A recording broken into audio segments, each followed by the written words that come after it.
দর্শক বিন্দু আবারও ফিরে গেলাম নতুন একটা ফ্রেশ ভিডিও নিয়ে। তো তোমরা সবই জানে যে তোলাই সমষ্টির মধ্যে যে মানে জিপি সভাপতি আসলা তান যে ঘটনাটা করছে এবং বিষ খাওয়াইয়া হত্যাকাণ্ডের যে মামলাটা যেটা হয়েছে এবং 50 থেকে 60 লাখ টাকার যে জরিমানা, যেটা 50 থেকে 60 লাখ টাকা চুরি করার, যেটা মানে বইয়ে চুরি করিয়া প্রেমিকের হাতে তুলিয়া দেওয়া, সেটা মানে একটা বিরাট একটা রহস্যজনক, যেটা মানে মানুষের মধ্যে কোলাহল সৃষ্টি করছে আমরা জনতার মধ্যে, বিশেষ করে সোশ্যাল মিডিয়া, ইনস্টাগ্রাম হোক, হোয়াটসঅ্যাপ হোক, ইউটিউব হোক, ফেসবুক হোক, বিভিন্ন চ্যানেলের মারফতে আমরা দেখতে পারলাম এগুলা জিনিস আমরা সামনে আইছে। সত্যি খুব দুঃখজনক ঘটনা, খুব মানে নিন্দাজনক ঘটনা। আর আরেকটা ঘটনা হয়েছে ধর্মনগরের একটা ঘটনা, যে মানে বিয়াতি বেটি একজন মানুষ, বিবাহিত মহিলা যে অন্য একজন মানুষের পুরুষের লগে মানে সম্পর্কিত, সেটাও নিয়ে খুব তুলফাড় হয়েছে, ফেসবুকের মধ্যে দেখা যায়। আর আরও তো বিভিন্ন বিভিন্ন ধরনের ঘটনা ঘটে, এটা তো সবই জানো।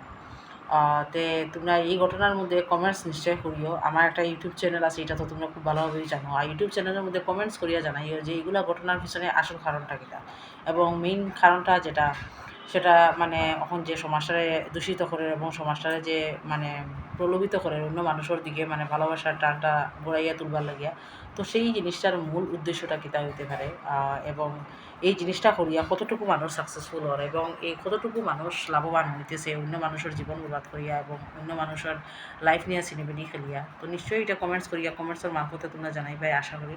খুবই ভালো লাগবো তোমরা ভিডিওটা, এবং আমার ভিডিওটা সবসময় নিয়মিত দেখিও এবং চ্যানেল সাবস্ক্রাইব করিও।